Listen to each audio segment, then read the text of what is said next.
visited a cafe and created this sketch, which is okay, but I realized I really wanted to capture the entirety of the place, and it reminded me of the fisheye perspective drawings, of which Paul Houston is super amazing at.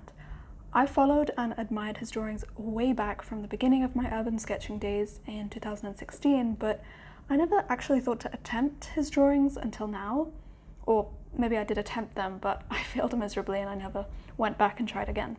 Luckily, Paul has a lot of good resources online, both paid and free, which means that you can learn from him and how he does his work. So I started to try out his fisheye perspective, and it got me thinking about how I can incorporate this into my own work.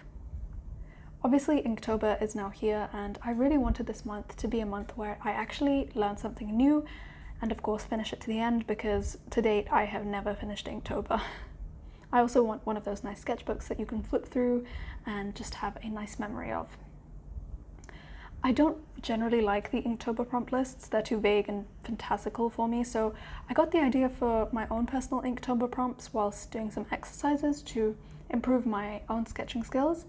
And as I was doing this exercise of just drawing my desk, I thought about all the rooms that I could draw, both in the present and from the past, because we have moved around a lot.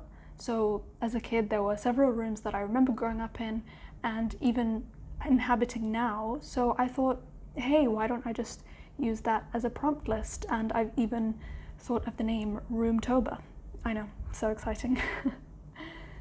So my Inktober prompts are to draw the rooms that I occupy or have occupied in my life, and I think this will be quite an interesting exercise because there are some rooms that I can draw from real life, like the ones that I have now, but most of them will be from memory and maybe some photos that I can salvage. But for the most part, the drawings from memory will more likely be inspired by those rooms as opposed to an exact replica. Not that it makes a difference to the viewers, unless those viewers are my family, but to you guys it won't make a difference because you don't even know what the rooms look like anyway.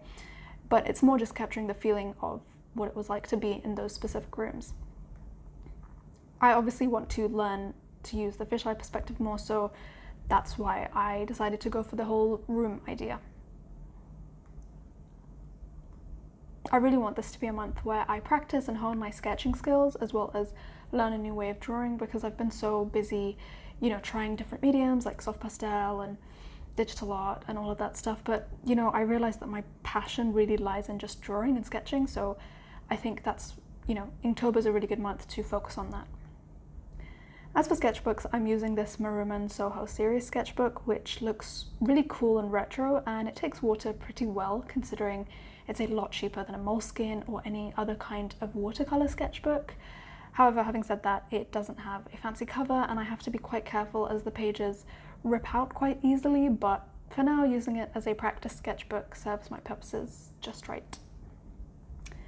Going back to the actual drawing part, I tried to follow Paul's process as closely as possible, which follows this article that I have linked down below.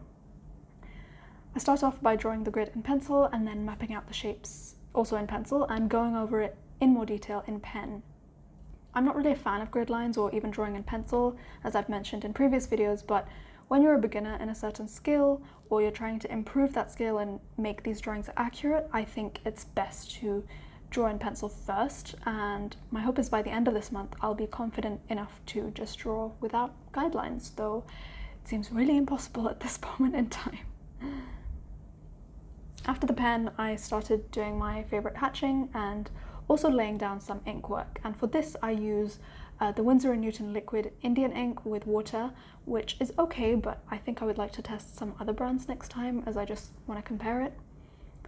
Paul actually recommends calligraphy ink to pour into a brush pen to use as a diluted wash, and I just picked up some calligraphy ink today, so hopefully I'll try that throughout this month. So the drawing before was a practice drawing, and this one is the actual first day of Inktober, which is a view of my current bedroom. It's actually pretty similar to the first drawing. I mean, I'm just drawing my desk where I work at. So I sat on the other side of the room on my bed, which is why the setup is a little different. And I actually didn't like the final result. I kind of preferred the previous result, mainly because I got very confused with the perspective and I couldn't capture the entirety of the room as I wanted to, but I decided not to rub out and start again, mostly because I couldn't be bothered and also I needed to get this video out, so I think the pressure of that probably didn't help. I mean, the previous painting was a lot more relaxed and I had a lot more time to do that. What I would do for next time is maybe do some thumbnail sketches to understand the composition and perspective so I can get everything into the scene. I think I got quite overwhelmed with the grid that I drew because I had no idea where to put everything and I didn't quite understand which lines would go where. So yeah.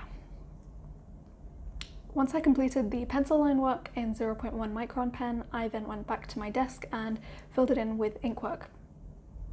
On top of learning perspective, this is a great month to learn how to work with ink and control the values of ink, especially now that I have a better understanding of the concept of value and why it's so important. In fact, I've made a video talking about value, which I'll link in the cards, and trust me, it's really upped my art game. Anyway, even though I didn't like day one, I have a whole month to get better and I hope to show my progress and give you a sketchbook tour by the end of the month, so let's see how that goes. And I hope that this pressure to make YouTube videos, and now that I've actually said it, it will actually, prompt me to finish the month. If you're participating, let me know which prompt list you're using. There's a couple which I quite liked. One is Peachtober by Very Little Peach, and another one is by theydraw.com. So I'll link both of them in the description below, just in case you want to check those out. And with that, I'll see you next week for another video where I'm going to be talking about something very exciting, which is my podcast. There's been quite a few episodes that have been released already, so if you want to listen in advance, you can listen to my interviews with digital artists. The links to the podcast are in the description. All right, enough promo, and with that, I'll see you next week. Bye.